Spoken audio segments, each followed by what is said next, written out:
Doctor ortho Ayurvedic oil and capsule, अब दर्द भी घुटने टेकेगा।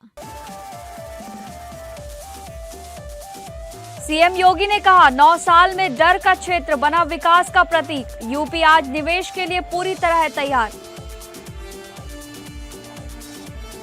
महोबा में अजय राय को पीएम पर टिप्पणी पर पड़ी महंगी। कांग्रेस प्रदेश अध्यक्ष समेत 30 के खिलाफ एफआईआर, बिना अनुमति भीड़ जुटाने पर केस दर्ज।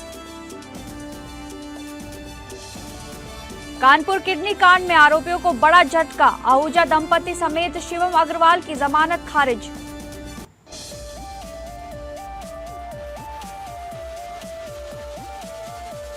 नमस्कार, आप सभी का बहुत बहुत स्वागत है इस बुलेटिन में। मैं हूं आपके साथ शालिनी राणा।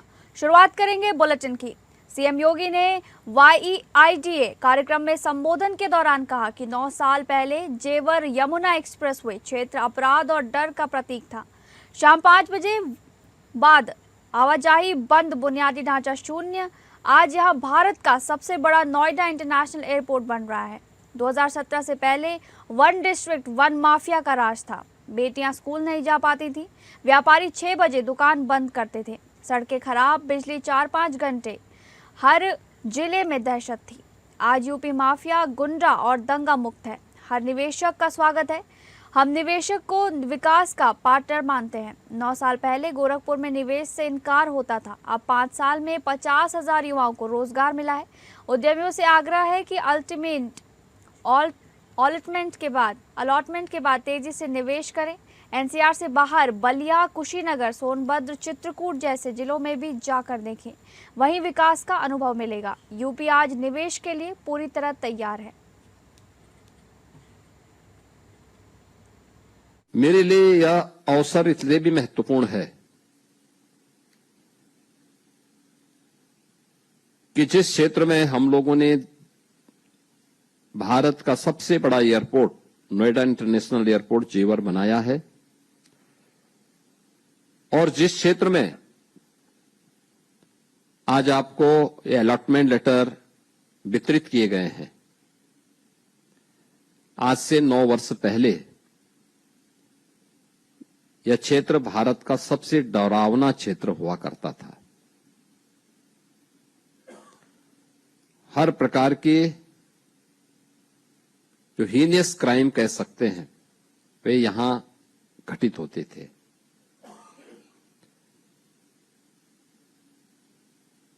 शाम को 5-5:30 बजे के बाद आवागमन बंद हो जाता था। वहां की कुल लाइफ सूर्योदय से लेकर के सूर्य अस्त के बीच में हुआ करती थी, और उसमें भी कोई इंफ्रास्ट्रक्चर नहीं था। अगली खबर, 19वें रोजगार मेले के अंतर्गत प्रधानमंत्री नरेंद्र मोदी ने वीडियो कॉन्फ्रेंसिंग के माध्यम से 51,000 से अधिक नवनियुक्त युवाओं को नियुक्ति पत्र वितरित किए। देश भर में 47 स्थानों पर आयोजित रोजगार मेला राजधानी लखनऊ में इंदिरा गांधी प्रतिष्ठान में लगा, जहां केंद्रीय राज्य मंत्री BL वर्मा ने नवनियुक्त उम्मीदवारों को नियुक्ति पत्र सौंपे। लखनऊ में कुल 312 युवाओं को सरकारी सेवा का मौका मिला, जिसमें सबसे बड़ी संख्या भारतीय रेलवे के 198 उम्मीदवारों की रही। सरकारी आंकड़ों पर नजर डालें तो रोजगार मेला शुरू होने के बाद से अब तक 18 मेलों के जरिए देश भर में लगभग 12 लाख से अधिक नियुक्ति पत्र जारी किए जा चुके हैं। 19वें मेले में चयनित युवा गृह मंत्रालय, स्वास्थ्य एवं परिवार कल्याण मंत्रालय, वित्तीय सेवा विभाग और उच्च शिक्षा विभाग जैसे महत्वपूर्ण मंत्रालयों में अपनी सेवाएं देंगे। ये 19वां रोजगार मेला है, और प्रधानमंत्री रोजगार मेला के माध्यम से ऐसे हमारे नवनियुक्त ऐसे युवा, उनके लिए हम नियुक्ति पत्र देने का काम करते हैं। और लखनऊ में आज जिस तरह से 47 स्थानों पर पूरे देश भर में और 51,000 से भी ज्यादा ऐसे नियुक्ति पत्र देने का काम हुआ है, उसी में लखनऊ में 330 अभ्यर्थियों के लिए नियुक्ति पत्र हमने दिए। और मैं कह सकता हूँ यह माननीय प्रधानमंत्री के नेतृत्व में 12 लाख से भी ज्यादा लोगों के लिए पारदर्शी तरीके से नियुक्तियां करके इस तरह से महिलाओं के माध्यम से नियुक्ति पत्र देने का काम होता है। उसी क्रम में आज लखनऊ में ये कार्यक्रम में मेरा आना रहा है। अगली खबर का रुख करेंगे। उत्तर प्रदेश के मुख्यमंत्री योगी आदित्यनाथ ने श्रमिक कल्याण और रोजगार सृजन को और व्यापक बनाने के लिए कई अहम फैसले लिए। उन्होंने कहा कि श्रमिक राज्य की प्रगति की सबसे बड़ी शक्ति है। उन्हें सम्मान और सुरक्षा देना सरकार की प्राथमिकता है।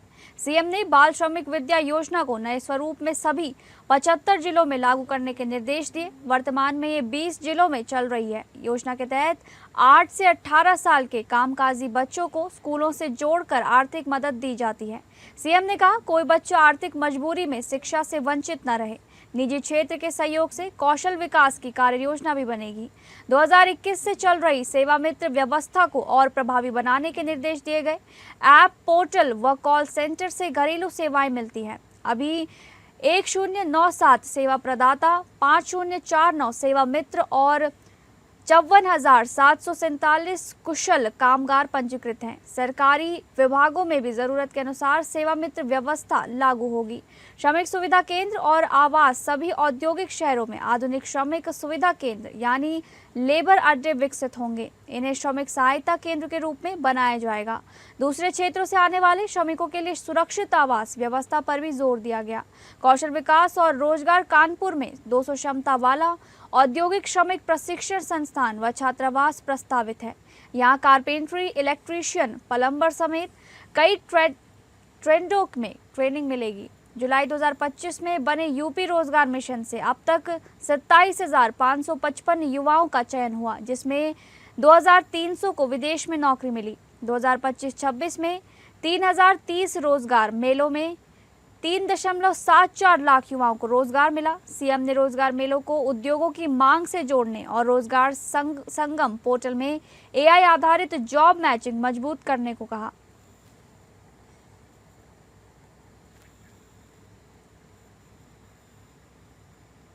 अगली खबर, आगामी विधानसभा चुनाव के लिए समाजवादी पार्टी यानी कि सपा ने इंडिया गठबंधन के मौजूदा और संभावित दलों के लिए स्पष्ट संदेश दे दिया है।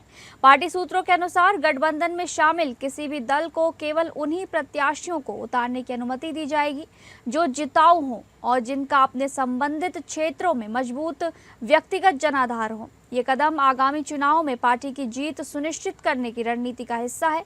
समाजवादी पार्टी का मानना है कि गठबंधन की सफलता इस बात पर निर्भर करती है कि मैदान में उतारे गए उम्मीदवार कितने प्रभावी हैं।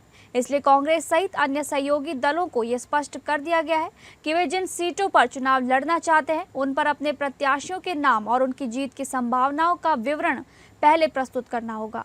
सपा नेतृत्व इस ब्यौरे की समीक्षा करेगा और केवल उन्हीं उम्मीदवारों को हरी झंडी देगा जिनके बारे में पार्टी को पूर्ण विश्वास होगा कि वे चुनाव जीत सकते हैं। पार्टी सूत्रों का कहना है कि चुनावी राजनीति में व्यक्तिगत आधार और जमीनी पकड़ का महत्व सर्वोपरि है।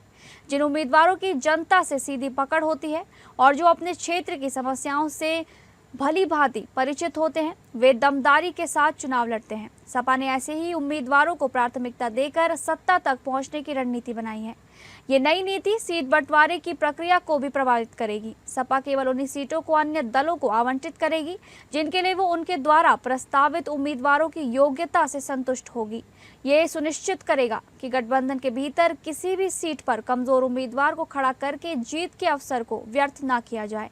सपा अध्यक्ष पहले ही कह चुके हैं कि इंडिया गठबंधन के तहत सीटों का बंटवारा उनकी पार्टी ही करेगी।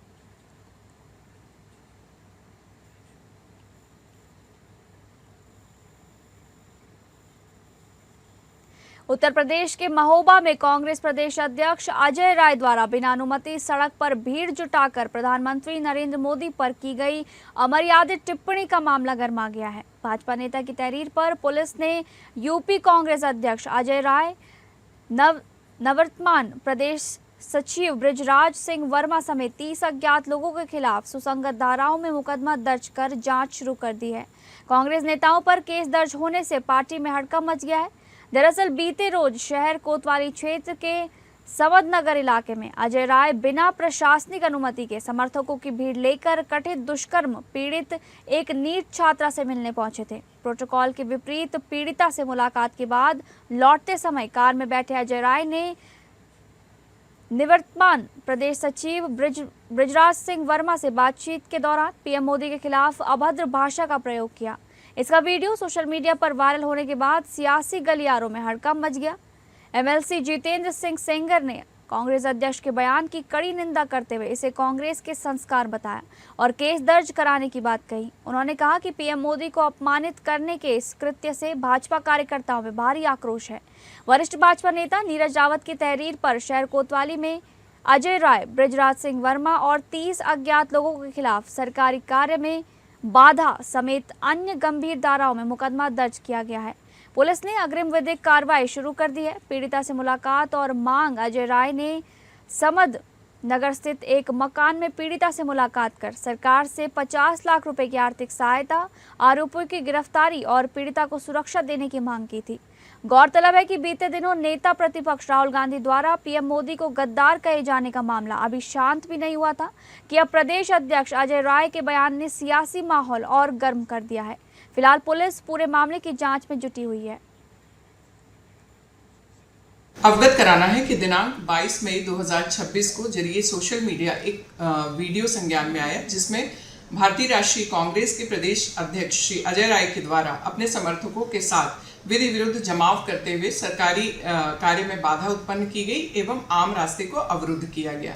इसके साथ ही उन्होंने भारत के माननीय प्रधानमंत्री जी के विरुद्ध अशोभनीय अभद्र टिप्पणी भी की। उक्त वीडियो के संदर्भ में कोतवाली नगर महोबा में एक तहरीर प्राप्त हुई जिस पर सुसंगत धाराओं में अभियोग पंजीकृत किया गया है।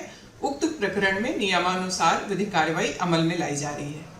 मुझे जानकारी हुई कि कांग्रेस पार्टी के प्रदेश अध्यक्ष महोबा में पार्टी के कार्यकर्ताओं से मिलने के लिए आए थे और उन्होंने जाते समय जब वो कार में बैठे तो उन्होंने भारत के प्रधानमंत्री माननीय नरेंद्र मोदी जी के खिलाफ अभद्र अश्लील भाषा में गाली दी, जिसकी मैं निंदा करता हूं। और अजय राय जी नहीं जानते कि भारत के प्रधानमंत्री ने देश के लिए क्या किया। अगली खबर का रुख करेंगे। महोबा में प्रधानमंत्री नरेंद्र मोदी और एसपी महोबा पर की गई कथित अभद्र टिप्पणी के विरोध में प्रतापगढ़ में भाजयुमो कार्यकर्ताओं ने कांग्रेस प्रदेश अध्यक्ष अजय राय का पुतला दहन किया। जिलाध्यक्ष अंशुमन सिंह के नेतृत्व में जिला कार्यालय के सामने बड़ी संख्या में भाजयुमो कार्यकर्ता एकत्र हुए और जमकर नारेबाजी की। अंशुमान सिंह ने कहा कि अजय राय द्वारा इस्तेमाल की गई अमर्यादित भाषा कांग्रेस ही हताशा को दर्शाती है। कार्यकर्ताओं ने कांग्रेस से सार्वजनिक माफी की मांग की। प्रदर्शन के दौरान कार्यकर्ताओं में भारी आक्रोश देखने को मिला। ये पूरा मामला प्रतापगढ़ जिला भाजपा कार्यालय के सामने का है, जहां बड़ी संख्या में भाजयुमो कार्यकर्ता मौजूद रहे।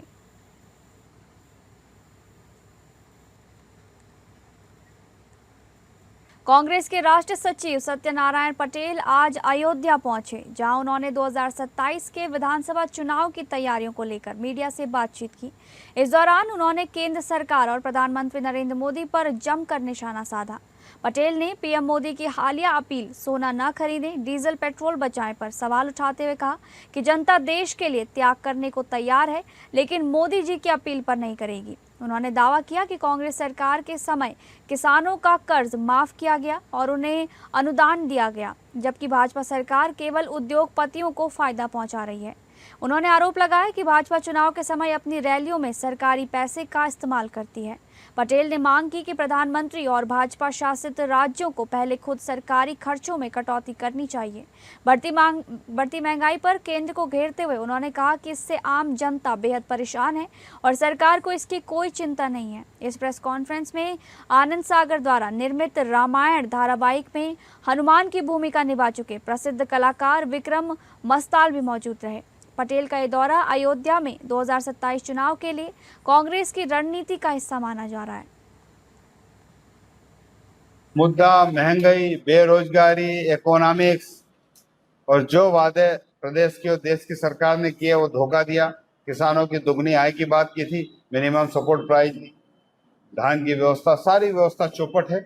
और ये पूरा मीडिया जगत जानता, आम व्यक्ति जानता, दिन प्रतिदिन आय कम होती जा रही है। देश की जो जनता है वो चिंता व्यक्त कर रही है। अभी आपने कहा था कि जो है गठबंधन होगा नहीं होगा ये हमारा राष्ट्रीय नेतृत्व तय करेगा, लेकिन हमारा और हमारे संगठन का काम यह है कि हम हमारी बूथ स्तर तक हमारी तैयारी करें। हम किस प्रकार युद्ध लड़ना है इसका पूरा नेतृत्व, राष्ट्रीय नेतृत्व जो दिशा निर्देश देगा वो संगठन उसको बूथ स्तर तक पहुंचाने का काम करे। अगली खबर का रुख करेंगे। कानपुर के चर्चित किडनी कांड मामले में आरोपियों को बड़ा झटका लगा है। अवैध किडनी ट्रांसप्लांट के आरोप में जेल में बंद आहूजा अस्पताल के संचालक डॉक्टर सुजीत आहूजा, डॉक्टर प्रीति आहूजा और उनके करीबी सहयोगी शिवम अग्रवाल की जमानत अर्जी माननीय न्यायालय ने खारिज कर दी है। बताया जा रहा है कि यह मामला उस कथित अवैध किडनी ट्रांसप्लांट रैकेट से जुड़ा है जिसमें आरोप था कि मरीजों और डोनरों को बहला फुसला कर किडनी ट्रांसप्लांट कराया जाता था।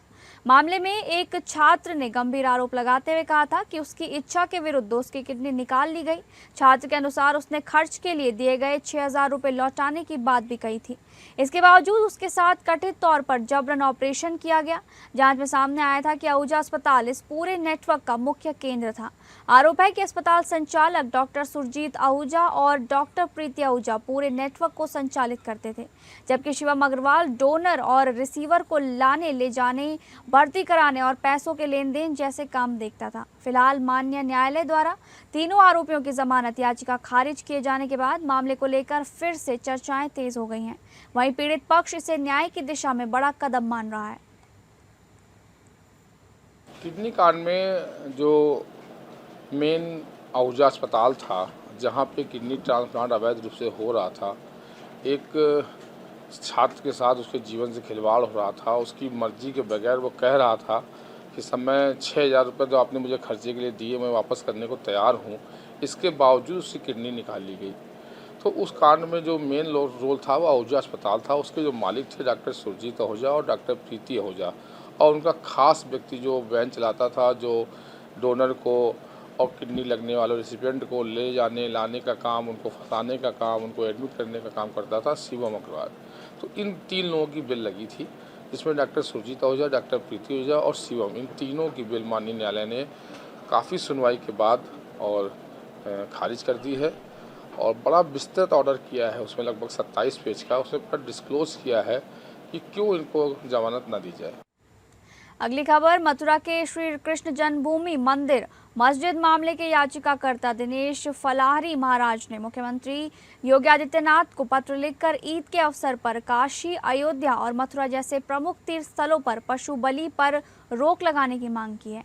अपने पत्र में फलाहारी महाराज ने कहा कि ईद के दौरान लाखों निर्दोष जानवरों की बलि दी जाती है, जबकि मथुरा, काशी और अयोध्या हिंदू आस्था के सबसे पवित्र केंद्र हैं।